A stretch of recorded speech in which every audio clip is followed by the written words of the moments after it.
मैं अंजलि आर्या। आप सभी धर्मनिष्ठ सज्जनों को मेरा बार बार नमस्कार। आप लोगों ने जीवन के अंदर एक बात को कई बार सुना होगा। प्रत्येक व्यक्ति की इच्छा रहती है कि जिस दिन मेरी मृत्यु हो और ईश्वर मेरे कर्मों के साथ में न्याय करे तो मेरे जीवन की व्यवस्था यह बने कि मैं स्वर्ग में जाऊं। खास करके भारत में रहने वाले लोगों की ये मान्यता है कि मरने के पश्चात मुझे स्वर्ग की प्राप्ति हो। आज का हमारा विषय यही है कि मरने के बाद जिस स्वर्ग की बात हम मानते हैं वो कितनी सही है। आइए इसका समाधान करने के लिए हम चलते हैं उन मताविलंबी लोगों के पास जिन्होंने अपने विचारों के माध्यम से जनमानस को ये बताया है कि यदि आप अपने जीवन में मरने के बाद स्वर्ग चाहते हैं तो उसके लिए आपको क्या क्या करना पड़ेगा। आप दान कीजिए, आप अनुष्ठान कीजिए या आप कुछ प्रकार के जो कर्मकांड हैं, कुछ क्रियाएं हैं उनको करें तो निश्चित उसका फल आपको स्वर्ग के रूप में मिलेगा। और यह मान्यता केवल और केवल हिंदू विचारों के अंदर ही नहीं अपितु कुरान की भी यही मान्यता है, बाइबल की भी यही मान्यता है और अन्य जितने भी मत संप्रदाय हैं उन सब की मान्यता यही है कि जीवन में स्वर्ग और नरक नाम के कोई स्थान जिनकी प्राप्ति व्यक्ति को मरने के पश्चात होती है। पर मैं आप सभी से पूछना चाहती हूँ, एक कहावत अपने यहाँ पर कही जाती है कि मरने के बाद स्वर्ग किसने देखा।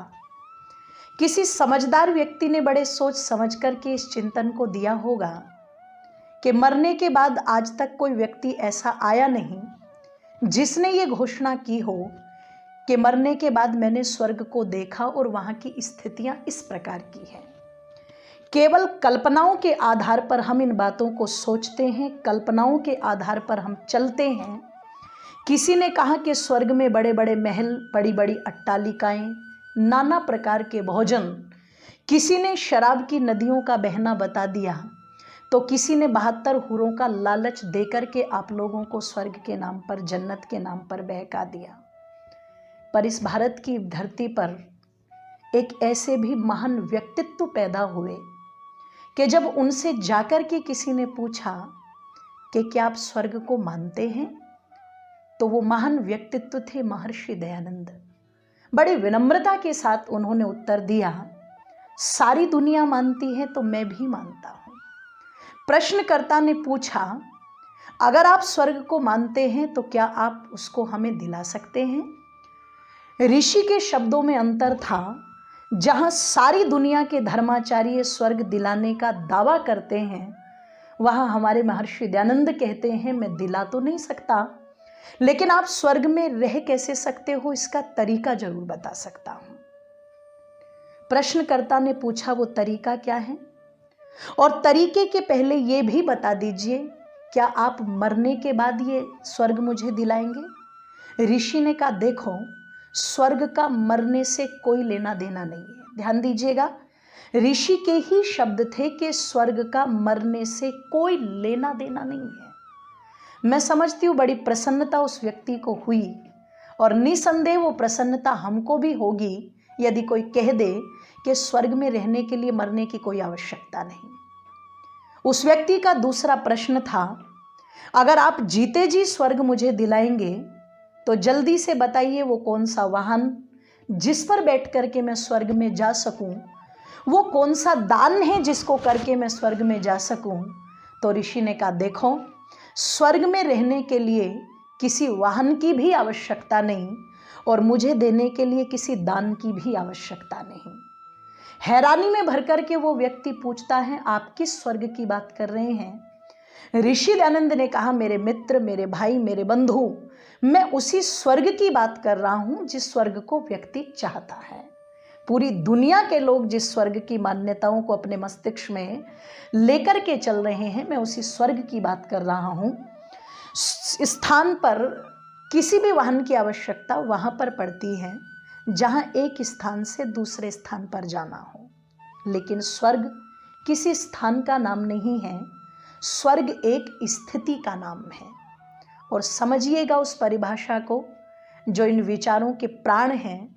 ऋषि कहते हैं जहाँ सुख विशेष की स्थिति है वही स्वर्ग है, और जहाँ दुख विशेष की स्थिति है वही नरक है। स्वर्ग बनाना भी मनुष्य के हाथ में है और नरक बनाना भी मनुष्य के हाथ में है। व्यक्ति यदि चाहे तो वो अपने जीवन को नरक बना सकता है, और व्यक्ति यदि चाहे तो वो अपने जीवन को स्वर्ग बना सकता है। इस स्वर्ग रूपी व्यवस्था को प्राप्त करने के लिए किसी एजेंट की, किसी मीडिएटर की हम लोगों को कोई आवश्यकता नहीं है। महर्षि दयानंद का ये वाक्य अपने आप में बहुत महत्वपूर्ण है। हम सब बैठकर के चिंतन करने, मरने के बाद जिस स्थान की तैयारी हम लोग करते हैं, क्यों ना जीते जी हम अपने जीवन में पहले से ही उस तैयारी को करके चले कि हमें मरने के बाद की प्रतीक्षा ही ना करनी पड़े। मरने के बाद ही हमारी चित्र के ऊपर कोई स्वर्गवासी लिखे, ये बड़ी बात नहीं है। अपितु जीते जी हमसे अगर कोई पूछे आकर के तुम कहाँ रहते हो, तो हम कह दे कि मैं स्वर्ग में रहता हूँ, मैं जीते जी स्वर्गवासी बन कर के रहता हूँ, तो इससे बड़ी आनंद की बात और कुछ नहीं हो सकती। और यदि आप सच में चाहते हैं कि आप अपने जीवन को स्वर्ग बनाएं, जीते जी आप स्वर्गवासी बने, तो उसके लिए बड़ी सुंदर सी व्यवस्था हमारे ऋषियों ने दी। सानंदम सदनम सुतांश सुधया कांता च प्रिय लापनी इच्छा पूर्ति धनम च योषितिरति स्वज्जा परा सेवका। हमारे ऋषियों ने कहा, यदि वास्तव में आप जीते जी स्वर्गवासी होना चाहते हैं, जीवन के अंदर वो अनुकूलता चाहते हैं जो आपको सच्चे सुख और सच्चे आनंद की प्राप्ति करा सके, तो उसका सबसे पहला नियम है सानंदम, अर्थात जिस घर में हम रहते हैं, जिस परिवार में हम रहते हैं, आपस में हमारा रिश्तों का इतना आनंद हो कि उस आनंद को कहीं बाहर खोजने की आवश्यकता ही न पड़े। और वो आनंद कब होता है? जब बड़े छोटों को उत्तम संस्कार और विचार देकर के चलते हैं और छोटे अपने बड़ों के अनुकूल व्यवहार करते हैं। और ये कहाँ सार्थक है? वर्तमान में जितना ध्यान हमारे माता पिता अपनी संतानों को संपत्ति देने पर लगाते हैं, उतना ध्यान संस्कार देने पर नहीं लगाते।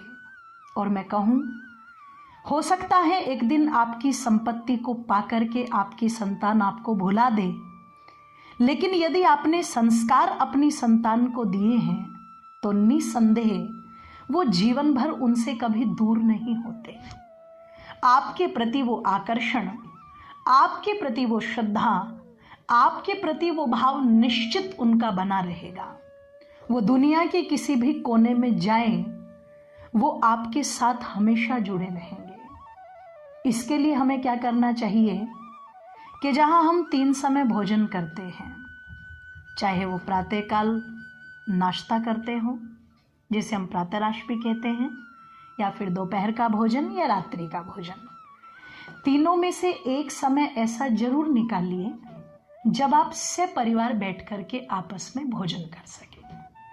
निश्चित वो भोजन भोजन नहीं होगा, वो भोजन एक आनंद होगा। आप बैठ करके आपस में बड़े प्रेम से, बड़ी ही निश्चलता के साथ टीवी आदि को बिल्कुल बंद करके और आपस में प्रसन्नता पूर्वक भोजन कीजिए। उसका चमत्कार आप लोग देखेंगे तो आपको महसूस होगा। दूसरा क्या करना है, जितना समय हम अपने मोबाइल पर व्यतीत करते हैं, मैं समझती हूँ आज जितने परिवार में व्यक्ति हैं सब मोबाइल से चिपके पड़े हैं। बच्चे अलग सोफे पर, माँ अलग बेड पर लेटी हुई है, पिता अलग दुकान पर अपने मोबाइल से चिपका हुआ है।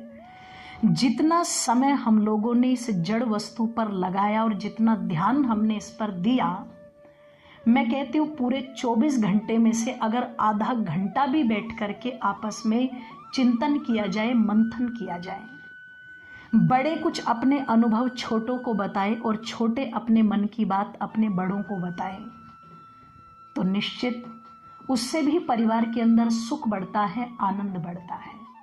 और मेरी आपसे प्रार्थना है, जो घर के जिम्मेदार व्यक्ति हैं वो अपने परिवार के अंदर इस नियम को अवश्य लागू करें कि प्रतिदिन आधा घंटा बैठ करके आपस में संवाद करें, विचार करें, चिंतन करें, मंथन करें। कोई निर्णय लेना हो तो घर के कोने में जाकर के छिप छिपा करके इस प्रकार से मत लीजिएगा जैसे महाराज दशरथ ने श्री रामचंद्र जी को राजा बनाने का निर्णय अपनी परिषद में बैठ करके और श्री राम को बुलवा करके एकांत में ही घोषणा कर दी कि राम, मैं चाहता हूँ जब तक भरत अपनी ननिहाल में है तब तक ये राज्याभिषेक का कार्य हो जाए। घर के कोने में बैठ करके निर्णय लेने का परिणाम आप सब जानते हैं। जिस राम को राजा बनना था वो वनवासी बन करके रह गया। इसलिए घर में कोई भी निर्णय जब ले तो केवल आपस में ही गुपचुप तरीके से न लें, अपितु सबको एक जगह पर बैठा करके स्पष्टीकरण देते हुए परिवार के हित में यदि वो निर्णय है तो सबको विश्वास में लेते हुए वो निर्णय ले, ताकि मंथरा जैसी कोई विपरीत विचारधारा की ये कह करके अपनी बात को प्रबल न कर सके कि यदि महाराज दशरथ को तुमसे प्रेम होता कैकई तो रामचंद्र के राज्याभिषेक की बात वो तुमसे जरूर कहते। ये मौके होते हैं जब हमारे घरों की जड़ें हिल जाती हैं। जो सुख आनंद जिस घर में होना चाहिए वहाँ कलेश का वातावरण छा जाता है। तो ऋषियों ने तो बहुत लंबी पद्धति बताई, पर उसका पहला सिद्धांत यही है, हम जिस घर में रहते हैं आपस में रिश्तों में आनंद बनाने के लिए, प्रेम बनाने के लिए, विश्वास बनाने के लिए कुछ ताकत जरूर लगाएं। क्योंकि मोबाइल के अंदर यदि नेटवर्क ना हो तो मोबाइल केवल और केवल गेम खेलने का एक साधन बनकर के रह जाता है। ठीक उसी प्रकार यदि रिश्तों के अंदर भी प्रेम का, विश्वास का नेटवर्क ना हो तो ये रिश्ते भी केवल एक खेल बनकर के रह जाते हैं। हमें अपने रिश्तों के साथ खेलना नहीं है, अपितु अपने रिश्तों के साथ आनंद से जीना है। जीवन को काटना नहीं है, जीवन को जीना है। और जीने के लिए जरूरी है हम अपने मन के अंदर सच्चा प्रेम, सच्चा विश्वास अपने रिश्तों में पैदा करें। तब जाकर के जीवन के अंदर स्वर्ग जैसी व्यवस्था हमारे आती हैं। और तब जाकर के हम कह सकते हैं उस आनंद में कि मरने के बाद मुझे किसी स्वर्ग की आवश्यकता नहीं है, मैं जीते जी स्वर्ग में रहता हूँ। आइए आपके सबके घरों में ऐसा आनंद हो। इन्हीं शुभकामनाओं के साथ बहुत बहुत धन्यवाद।